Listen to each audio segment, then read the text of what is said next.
Hello साथीहरू, नमस्ते सबैजनालाई। आज भने योकोहामा घुम्न आइरहेको छु। आज घुम्ने भनेको चाहिँ टोकियो अनि योकोहामा, अनि टोकियोको अर्को एउटा एकदमै प्रसिद्ध ठाउँ पनि जाने भनेर चाहिँ तयारी गरिरहेको छु होइन। कति धेरै काम गर्ने, काम गरेर बस्ने, वाक्क लाग्ने होइन। कहिलेकाहीँ चाहिँ घुम्नुपर्छ साँच्चीकै। जापान जापान जापान भन्छ नि मानिसहरूले, हो त साँच्चीकै। बाहिरबाट हेऱ्यो भने चाहिँ जापान यति सुन्दर, यति क्लिन सिटी, यति संस्कारी छ होइन। तर हामी साँच्चीकै भित्र चाहिँ जापानको भित्र रहस्यमा छिर्यौँ भने यति कालो जापान पनि यही रहेछ क्या।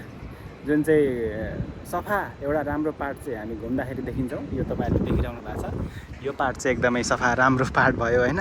जब हामी चाहिँ आफ्नो कार्यकक्षमा छिर्छौँ तब भने फेरि दिमाग खराब पागल भइन्जेलसम्म चाहिँ दिमाग खराब हुन्छ होइन। त्यही हो, गाह्रो पनि छ, साह्रो पनि छ, सजिलो पनि छ, रमाइलो पनि छ है। ल, बनिरहनुहोस् है त।